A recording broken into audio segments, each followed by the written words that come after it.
to make these projects work.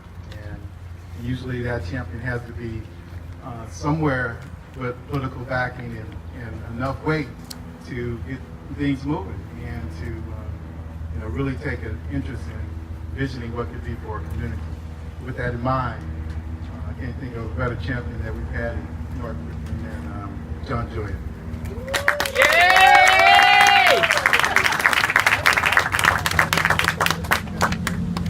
So before I start, I'm going to ask all those folks standing on the concrete, since you also know how to roll up your sleeves, come on closer. You can stand on the dirt. We're a family here, right? I want to get closer. So this is another great day in North Richmond, right?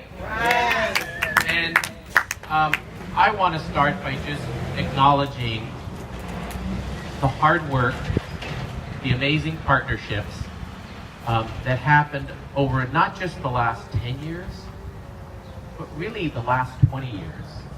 Because those of you from the community know, we've been talking about development downtown in this part of North Richmond for 20 years. And I want to ask all of you from the community who've been involved with anything dealing with supporting the revitalization and development here in North Richmond, please raise your hands. You know how long this has been. And I see David Tucker back here. So David Tucker, back in 1999 and 2000, who was Chief of Staff for Congressman George Miller at the time, will remember the meetings we had out here in North Richmond between the county, the city, and federal agencies to talk about revitalization and housing in North Richmond. And we talked about this site. It was my first year in office in 1999. The old Joe Barrett's Auto Body. Remember? So this idea has been happening for about 20 years. And while it's been 10 years, nearly 10 years since this project started, there was a lot of community support and visioning to say what we need in North Richmond to make the community better. And so this partnership, which included the private sector, and I really want to call out Citibank and Raymond James for their great financing work, took the public sector, the county, working with state and federal folks, and I want to acknowledge, I see Ryan from Congressman Mark Bissonnet's office, who used to be on our Board of Supervisors when this first started, and your continued support for CDBG federal funding for this project. I see Abel from Assembly Member Tony Thurman's office in support of state policies to make things happen. And at the county level, I'm going to at the end call out some key folks and county staff who helped make this happen.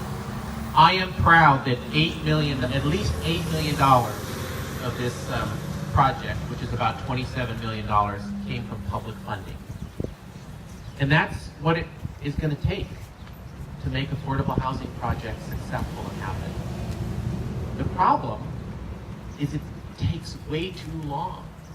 Everyone who's been involved in this project knows that it takes way too long to get affordable housing projects built.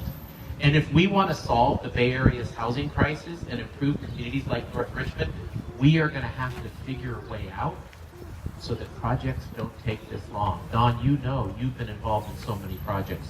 But we can hold up this partnership to say, even with the obstacles, we made this happen with the community behind us. And I want to thank my colleagues on the Board of Supervisors who approved $8 million in funding for this. Some of it local funding, some of it the federal funding that passes through us. And, you know, it always takes people to truly make things happen within those institutions. Don, you personally and your team at CHBC fought every obstacle to continue this through. This project wouldn't have happened without folks like Kara Douglas from our Department of Conservation and Development.